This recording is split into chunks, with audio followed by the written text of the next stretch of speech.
Hello guys, welcome to my channel. तो आज का दिन मेरा फिर से ख़राब गया, फिर से बहानेबाजी होगी। तो आज का दिन मेरा ख़राब इसलिए गया क्योंकि मुझे पूजा करने जाना था। तो पूजा करने में लगभग मुझे 3 आवर्स लग गए। तो वहाँ टाइम चला गया था एंड मुझे फ्रीलांसिंग का काम आज ज़्यादा करना था। मेरा एक्चुअली संडे को काम ज़्यादा पड़ जाता है, ठीक है। तो इसकी वजह से थोड़ा आज का दिन मेरा ख़राब रहा था और कई सारे टारगेट कंप्लीट भी नहीं हो पाए, ठीक है। तो देखते हैं, जैसे कि PSIR था, PSIR कंप्लीट हो गया। मीन्स GS2 नहीं कर पाया। ज्योग्राफी NCERT बस थोड़ा सा किया, बहुत ज़्यादा नहीं कर पाया, इसे 1/2 मान लेते हैं। और न्यूज़पेपर भी नहीं कर पाया, मैं समय नहीं मिला। तो अब गिल्ट हो रहा है, तो क्या ही कर सकता हूँ, ठीक है। बस यही है कि अगली बार से और बेटर कर सकते हैं बस।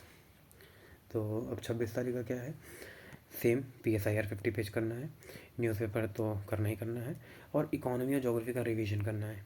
क्योंकि आज मैं जब खाली बैठा हुआ था तो मैंने ट्राई किया था इकोनॉमी का एक्टिव रिकॉल करने के लिए, कि मतलब मैंने बुक नहीं रखा था। मैंने बुक पहले इमेजिन किया, उसके अंदर पहला चैप्टर इमेजिन किया, और पहले चैप्टर में जो टॉपिक्स लिखे हैं उनको इमेजिन किया।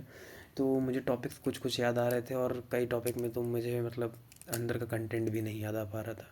तो मुझे इकोनॉमी का रिवीजन चाहिए। मैं चाहता हूँ कि मेरी पूरी जो बुक है इकोनॉमी की, वो मैं बिना बुक खोले ही नई बुक लिख सकूँ, मुझे वैसे याद होना चाहिए, ठीक है। तो इसलिए कल फिर से इकोनॉमी और ज्योग्राफी का रिवीजन करूँगा। तो मेरी लर्निंग भी आज की यही है कि हम लोग को पीरियोडिक रिवीजन करना चाहिए, क्योंकि हम लोग का जो लर्निंग साइकिल होता है ना, वो हर कुछ समय बाद डिक्रीज़ होता रहता है। जैसे अगर मान लीजिए आज मैंने कुछ सीखा है ना, तो वो जो लर्निंग साइकिल है अगले दिन वो यहाँ रह जाता है, और ओवर अ वीक ये सिर्फ यहीं रह जाता है। तो हम लोग अगर रिवीजन करते रहते हैं तो यहाँ से आके रिवीजन पे वापस यहाँ पहुँचे, फिर नीचे आएंगे, फिर रिवीजन पे यहाँ पहुँचे, फिर यहाँ पे आएंगे, और एक बार क्या होता है, कंसिस्टेंट हो जाता है, तो हम लोग को पूरा याद रहता है।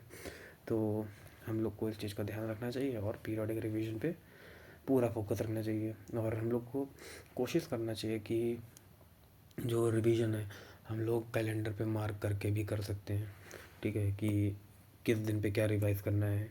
और सबको रूल पता है कि नेक्स्ट डे पे, मतलब 1 डे पे, 3 डे पे, 7 डे पे और 30 डे पे ज़रूर रिवाइज करना चाहिए।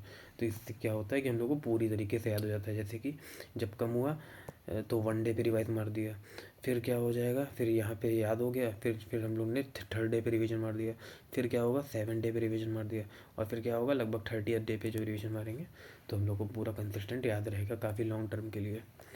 तो ये रही मेरी आज की वीडियो। तो कल फिर से मिलते हैं अगले दिन के साथ।